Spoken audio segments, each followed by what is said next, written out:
తాండూరులో ACP దాడులు జరిగాయి. Machine Bhagiratha contract వద్ద 30,000 లంచం తీసుకుంటూ ఏసీపీకి పట్టుబడ్డ BRWS DE Srinivas, work inspector Mahender ఇద్దరిని అదుపులో తీసుకుని విచారిస్తున్నారు ఏసీపీ అధికారులు.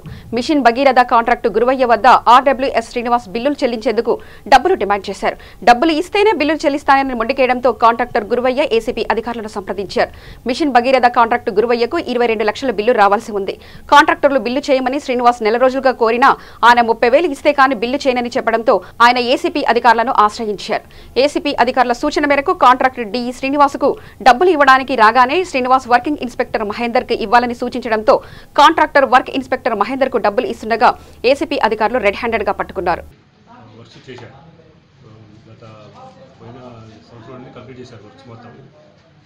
టోటల్ 69 లక్షలు బిల్స్ రావాల్సింది.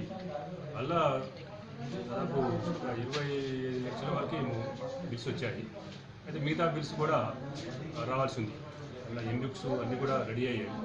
దీంట్లో ప్రజెంట్ 22 లక్షలకి నేను 30,000 రూపాయలు లంచం వేస్తేనే మేము బిల్స్ పాస్ చేస్తాం, లేకపోతే ఏమని ఈ శ్రీనివాస్ చెప్పాడు. అయితే అందువల్ల ఎంత బతిమాలినా ఆయన లేదు. అందువల్ల ఆయన మాకు కంప్లైంట్ చేశారు 10 డేస్ బ్యాక్.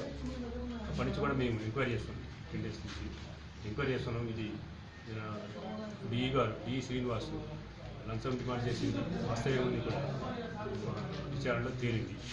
తర్వాత అందువల్ల ఆయన ఫిర్యాదు మేరకు మేము ఈరోజు కేసు రిజిస్టర్ చేసినాం.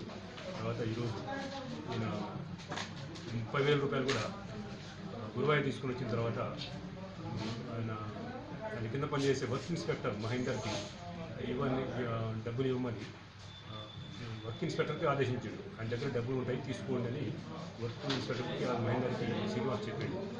అందువల్ల మహేందర్ బయటకు వచ్చి బయట ఉన్న గురువాయి దగ్గర 30,000 రూపాయలు తీసుకున్నాడు. 6 నిమిషాలకి తీసుకున్నాడు. తర్వాత మేము ఇమీడియట్గా ఆయన సిగ్నల్ ఇవ్వడంతోనే మేము ఇమీడియట్గా ఈ మహేందర్ని మరియు డిఈ శ్రీనివాస్ని రెడ్ హ్యాండ్గా పట్టుకున్నాము. ఇప్పుడు ఈరోజు వీళ్ళిద్దరిని కూడా అరెస్ట్ చేస్తాము. రేపు పొద్దున్నే ఏసీబీ కోర్టులో ప్రొడ్యూస్ చేస్తాము.